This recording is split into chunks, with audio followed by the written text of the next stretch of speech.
Avez-vous déjà pensé au taux d'intérêt comme étant, au fond, le véritable prix du temps? C'est exactement ce qu'on va regarder ensemble aujourd'hui dans ce décryptage. On va retracer le cheminement assez incroyable qui relie votre petit prêt personnel quotidien jusqu'à la grande politique macroéconomique de la Banque Centrale Européenne. Vous allez voir, comprendre comment une simple décision financière à l'échelle de votre salon s'imbrique dans cette gigantesque architecture mondiale. C'est absolument fascinant. Alors, pour notre tour d'horizon, on va faire ça de manière très logique. On commence par le prix de l'argent, on fera un tour sur le marché des fonds prêtables, on parlera crédit conso, immobilier, le lien entre votre épargne et la politique de l'État, pour finir sur le fameux paradoxe de l'épargne. Allez, c'est parti. Première étape, le prix de l'argent. Concrètement, c'est quoi ce fameux taux d'intérêt? En fait, c'est un chiffre à double facette. D'un côté, c'est le coût direct pour l'emprunteur, celui qui a besoin d'argent tout de suite pour financer un projet. Et de l'autre, c'est la rémunération pour celui qui épargne et place son argent, ce qui peut d'ailleurs correspondre à une partie des revenus de la propriété. Bref, c'est le prix à payer pour griller les étapes et avoir les fonds immédiatement. Pour bien comprendre, prenons un exemple tout simple de la vraie vie. Imaginez que vous empruntiez 100 000 € sur 10 ans avec un taux fixé à 2%. La logique mathématique est implacable. Chaque année, vous payez 2 000 € d'intérêt. Sur une décennie entière, ça représente 20 000 € au total. Votre emprunt vous coûte donc au final 120 000 €. Ça illustre parfaitement le véritable coût de l'emprunt et l'impact hyper direct du taux sur le budget d'un ménage. Mais attention, il y a un piège. Le pourcentage affiché en gros sur votre contrat, ce qu'on appelle le taux d'intérêt nominal, ne raconte pas toute l'histoire. Pour savoir ce que le prêteur gagne vraiment ou ce que ça vous coûte réellement au pouvoir d'achat, il faut regarder le taux d'intérêt réel. Et pour ça, c'est très simple, il faut soustraire l'inflation du taux nominal. C'est absolument crucial car c'est ça la vraie valeur économique de votre prêt. On passe à notre deuxième point, le marché des fonds prêtables. Parce que oui, au-delà de vous et de votre banquier, toutes ces demandes de crédit se retrouvent sur un marché global. Posez-vous la question, pourquoi un prêteur accepterait-il de bloquer son argent pour vous le donner? La réponse, c'est la notion de coût d'opportunité ou coût de renonciation. Le prêteur renonce à consommer tout de suite, il renonce à placer cet argent ailleurs, et surtout, il prend le risque que vous soyez insolvable, même avec les meilleures assurances du monde. Du coup, cette fameuse rémunération, le taux d'intérêt, c'est exactement la compensation financière exigée pour couvrir ces coûts d'opportunité et ces risques.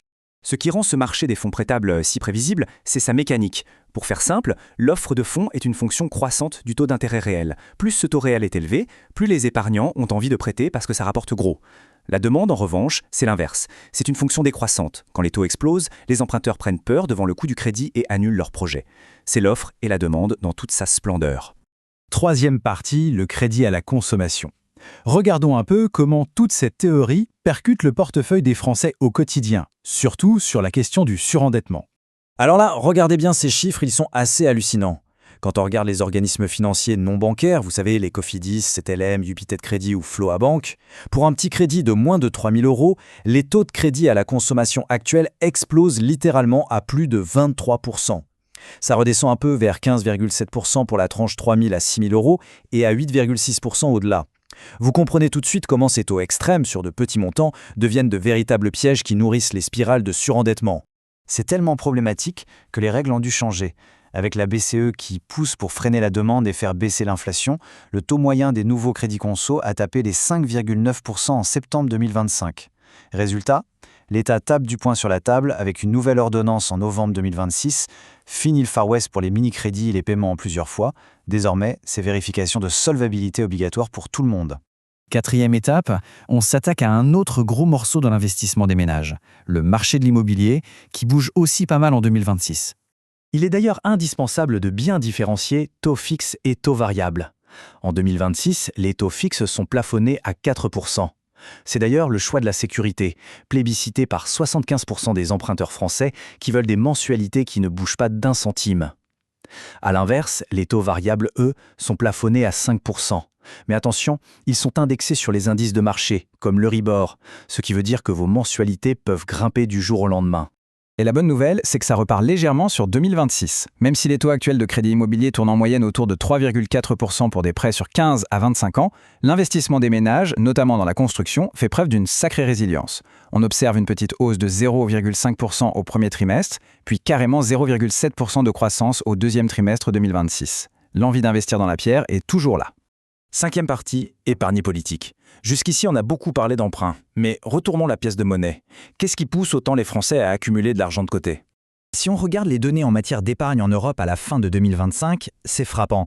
La France se hisse carrément à 18,7% de taux d'épargne. On est historiquement haut, juste derrière l'Allemagne qui trône à 19,2%. Les gens ont peur de l'incertitude, alors ils jouent la carte de la sécurité absolue. Cet argent, il est réparti de manière quasi clinique en 3 tiers. Un tiers ultra liquide sur les comptes courants et les livrets, un tiers blindé en assurance vie et le dernier tiers en actions et produits d'entreprise. Mais c'est un équilibre fragile.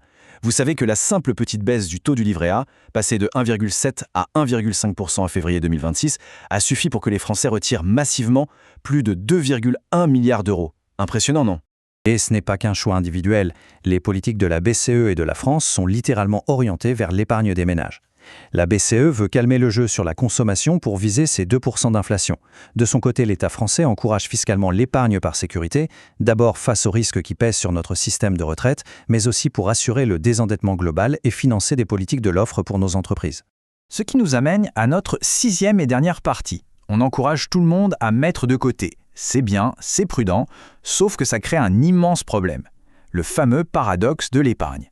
Parce qu'en fait, trop d'épargne, c'est dangereux. Selon la théorie de John Maynard Keynes, l'épargne massive agit comme une véritable fuite dans le circuit économique. Cet argent, il dort, il ne tourne plus. Du coup, ça étouffe la demande globale et la consommation. Et avec ces politiques de l'offre et l'énergie qui coûtent déjà un bras, on fait face à un risque immense de stagnation économique, voire de récession pure et simple.